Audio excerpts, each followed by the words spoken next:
शिक्षक कौन है? शिक्षक युग का निर्माण करने वाले हैं। शिक्षक हैं युग निर्माता, छात्र राष्ट्र के भाग्य विधाता। ये शिक्षक ही हैं जो युग का निर्माण करते हैं। कैसे करते हैं? छात्रों के व्यक्तित्व का निर्माण करते हैं, छात्रों के व्यक्तित्व का परिष्कार करते हैं, छात्रों को मोटिवेट करते हैं, छात्रों को एजुकेट करते हैं, छात्रों को उनका गोल प्राप्त करने में मदद करते हैं। शिक्षक का मतलब ही होता है जो शिखर की यात्रा करवाए, शून्य से शिखर की यात्रा कराए, वो शिक्षक होता है। जो अपने छात्रों को माफ करे, उनको क्षमा करे, दिल से, मन से, भाव से, अपना बच्चा समझकर, उसको शिक्षक बोलते हैं। जो अपने छात्रों की हर कमजोरी को दूर करे, उसके वीकनेस को दूर करे, उसको स्ट्रांग बनाए, उसको स्ट्रेंथ दे, उसको बोलते हैं शिक्षक। और जब शिक्षक ऐसा करता है, उसको एजुकेट करता है, उसको मोटिवेट करता है, उसको अप्रिशिएट करता है, उसको उसके गोल तक पहुंचने के लिए राइट सिस्टम देता है, राइट डायरेक्शन देता है, और उसको अचीव कर लेता है जब वो गोल, तो फिर शिक्षक भी खुश होता है, स्टूडेंट भी खुश होता है। मेहनत सफल हो गई ऐसा कहते हैं, सक्सेस मिल गया ऐसा कहते हैं। और ये पॉसिबल कैसे होता है? गुरु और शिष्य के बीच बहुत जबरदस्त तालमेल होना जरूरी है, अनुशासन का होना जरूरी है, मेहनत का होना जरूरी है, लगन का होना जरूरी है। और जब शिक्षक अपने स्टूडेंट से ऐसा करवा लेता है, तो स्टूडेंट निश्चित रूप से सफल हो जाता है। दोस्तों, शिक्षक उसको बोलते हैं। सर्वपल्ली राधाकृष्णन जी से एक बार पूछा गया कि सर, जब वो राष्ट्रपति बने थे, उस समय की ये बात है, उनके सारे स्टूडेंट्स उनके पास गए और बोले हम आपका जन्मदिन मनाना चाहते हैं, हम आपका जन्मदिन सेलिब्रेट करना चाहते हैं बड़े पैमाने पर। तो राधा कृष्णन जी ने मुस्कुराते हुए कहा, अगर मेरा जन्मदिन ही मनाना चाहते हैं आप लोग, तो शिक्षकों के सम्मान में मनाइए, आज के दिन को शिक्षक दिवस के रूप में मनाइए, हर साल मनाइए। यही मेरे लिए सबसे बड़ा गिफ्ट होगा, यही मेरे लिए सबसे बड़ा उत्सव होगा, यही मेरे लिए मेरे शिष्यों का सबसे बड़ा भेंट होगा, सबसे बड़ी भेंट होगी कि आज के दिन को शिक्षक दिवस के रूप में मनाया जाए। क्योंकि शिक्षक राष्ट्र का निर्माण करते हैं, विद्यार्थी को अनुशासित बनाते हैं, संस्कारित करते हैं, उनको स्वावलंबन सिखाते हैं, उनको जीवन जीने की कला सिखाते हैं, उनको स्वस्थ रहने की कला सिखाते हैं, उनको मंजिल तक पहुंचने के लिए हिम्मत देते हैं, ताकत देते हैं।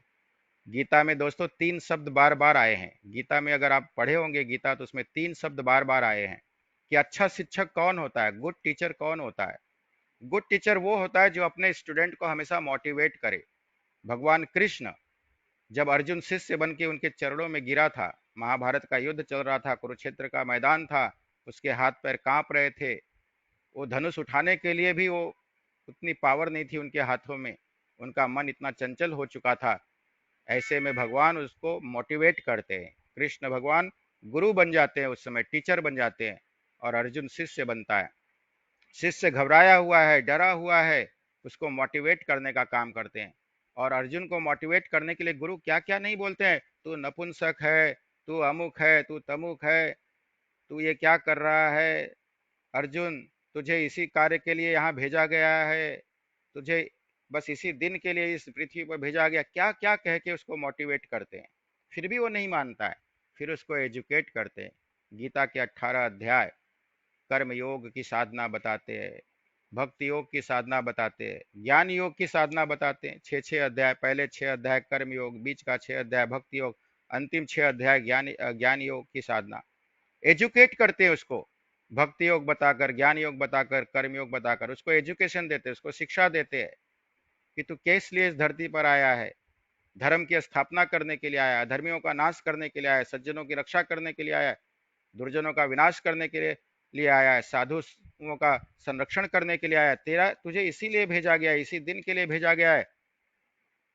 इस तरह से उसको मोटिवेट करते हैं, एजुकेट करते हैं। पूरे पूरे पूरे युद्ध के दौरान जब तक वो तैयार नहीं होता तब तक उसको मोटिवेट करते हैं, एजुकेट करते हैं। जब युद्ध के लिए वो तैयार हो जाता है, जब उसको समझ में आ जाता है, जब उसका मोह भंग हो जाता है, जब उसको उसका लक्ष्य समझ में आता है कि हाँ ये मेरा पर्पस है, ये मेरा विजन है, ये मेरा लक्ष्य देकर मुझे यहाँ भेजा गया, ये शरीर मुझे इसीलिए मिला है कि इन कौरवों का संहार करना है, धर्म को नष्ट करना है और धर्म की स्थापना करना है। और इसके लिए भगवान खुद अवतरित होकर इस पृथ्वी पर आए हैं मेरे गुरु बनकर। दोस्तों, अच्छा टीचर वही होता है जो अपने स्टूडेंट्स को मोटिवेट करता है। अच्छा पेरेंट भी वही होता है जो अपने बच्चों को मोटिवेट करे, एजुकेट करे। मोटिवेशन, एजुकेशन, ये बहुत बहुत बहुत बहुत ज़रूरी है दोस्तों। मोटिवेट करना, एजुकेट करना।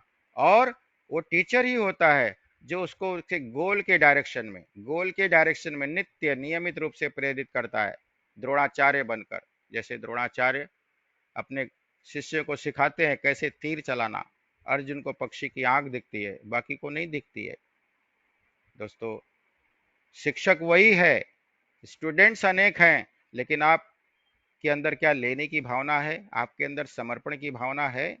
आपके अंदर एकाग्रता की शक्ति है? तब आप गुरु का जो है, गुरु की शिक्षाओं को ग्रहण कर पाओगे, अन्यथा नहीं कर पाओगे। तो दोस्तों, राधा कृष्णन, ये बहुत बड़ा नाम है, सर्वपल्ली राधा कृष्णन। आदर्श गुरु के रूप में इनको, आदर्श शिक्षक के रूप में जाना जाता है दोस्तों। 1952 में, 1952 से 1957 तक वो, और 1957 से 1962 तक 10 साल तो उपराष्ट्रपति रहे। और उसी दौरान उनको भारत रत्न का उपाधि भी दिया गया। फिर 1967 से लेके 1972 तक वो भारत के राष्ट्रपति भी रहे, दूसरे राष्ट्रपति। वो एक आदर्श लेखक थे, वो फिलोसफर थे। भारतीय दर्शन पर उन्होंने किताबें लिखी, पढ़ने लायक किताबें हैं। बहुत ही जबरदस्त लिखा है उन्होंने दोस्तों, बहुत सारी किताबें लिखी है। लेखक थे, आदर्श शिक्षक थे, फिलोसफर थे, दार्शनिक थे, वक्ता थे, क्या नहीं थे। अपना सारा जीवन उन्होंने स्टूडेंट्स के लिए समर्पित कर दिया। अगर शिक्षक बनना है तो सर्वपल्ली राधाकृष्णन जैसा बनना है। दोस्तों, एक छोटे से घर में, तमिलनाडु में, मद्रास में, एक छोटे से गांव में उनका जन्म हुआ था, गरीब घर में। ऐसा व्यक्ति कहां से कहां पहुंचा। यही वो सर्वपल्ली राधाकृष्णन जी हैं जिन्होंने परम पूज्य गुरुदेव की वेदों को, उपनिषदों को, साहित्यों को अपने सिर पर रखा और कहा कि अगर मैं राजनीति में नहीं आता तो आचार्य जी के चरणों में बैठ के ये अध्यात्म का ज्ञान प्राप्त करता। सोचिए, आदर्श शिक्षक, जो शिक्षक दिवस हम जिनका मना रहे हैं, वो परम पूज्य गुरुदेव के साहित्यों के बारे में ऐसा करें कि अगर मैं राजनीति में नहीं आता तो मैं गुरुदेव के, आचार्य जी के चरणों में बैठकर अध्यात्म का सेवन करता, अध्यात्म का पान करता। समाज में शिक्षकों का एक अलग ही दर्जा है दोस्तों। शिक्षक हैं, अच्छे शिक्षक, तो आज अच्छे शिक्षकों की कमी है। आज तो शिक्षा एक व्यवसाय बन चुका है। ये कहीं न कहीं इस पर रोक लगनी चाहिए, टोक लगनी चाहिए।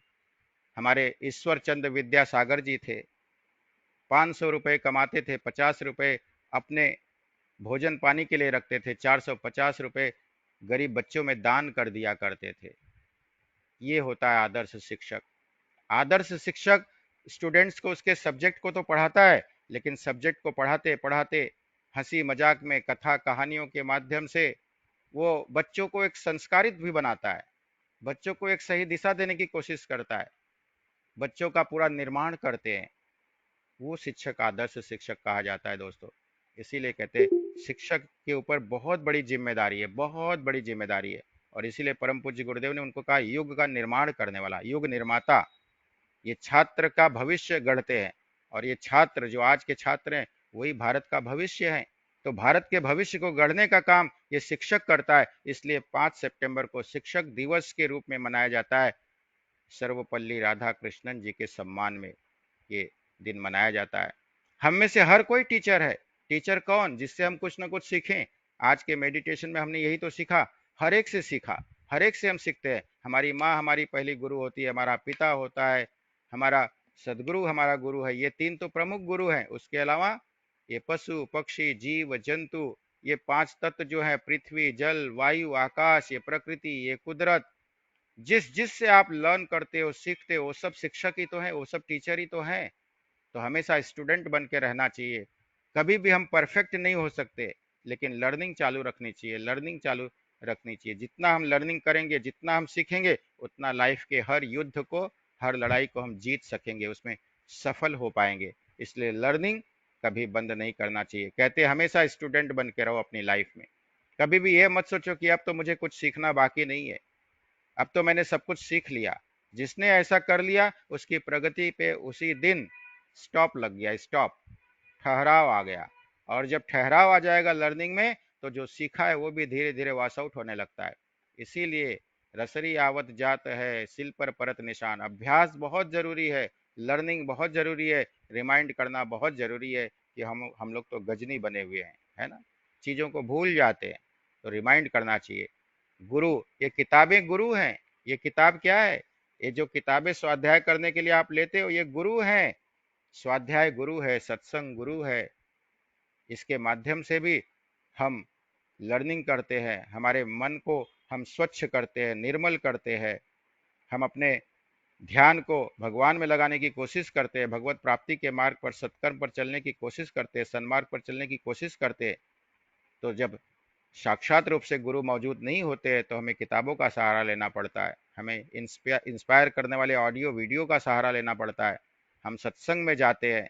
ये सब गुरु हैं। हमारे आसपास जितने भी लोग हैं सब गुरु हैं। हमारे बच्चे भी हमारे गुरु, हमारी पत्नी भी हमारी गुरु है, हमारा हस्बैंड भी हमारा गुरु है, हमारे माता पिता हमारे गुरु है, हमारा दोस्त हमारा गुरु है।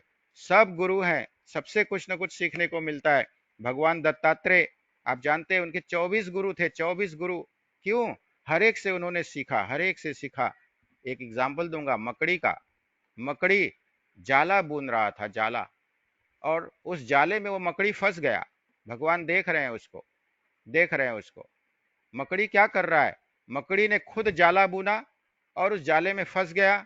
अब उसमें से बाहर निकलने की कोशिश कर रहा है, निकल नहीं पा रहा है। फिर उसको समझ में आया कि अरे ये जाला तो मैंने ही बुना है, ये जो जाल बिछाया है ये मैंने ही बिछाया है, तो इस जाल को मैं ही जिस तरह से बिछाया है उसी तरह से उल्टी दिशा में अगर करूंगा तो इस जाले से मैं बाहर आऊंगा। तो उसने क्या किया? जाले को निगलना शुरू कर दिया, मुंह में भरना शुरू कर दिया। एक एक करके जाला अंदर निगलते गया, निगलते गया, निगलते गया, और अंत में जाले से मुक्त हो गया। मकड़ी अपने ही बिछाए जाल से खुद जाल बिछाया और खुद मुक्त भी हो गया, जब उसको ये समझ में आया कि ये जाल तो मैंने ही बुना है। दोस्तों, हम लोग भी परिस्थितियों को अच्छी बुरी हम ही बनाते हैं। इसीलिए गुरुदेव ने कहा हम ही परिस्थितियों के निर्माता हैं, और हम अगर हम निर्माता है तो हम उसको नियंत्रित भी कर सकते हैं और हम उसको जड़ से खत्म भी कर सकते हैं। हम परिस्थितियों के दास नहीं है, हम उनके गुलाम नहीं है, हम परिस्थितियों के स्वामी हैं, स्वामी। परिस्थितियों का निर्माण मैं खुद करता हूँ और उससे मैं खुद निकल भी सकता हूँ, मकड़ी की तरह, जिस तरह से मकड़ी निकल गई।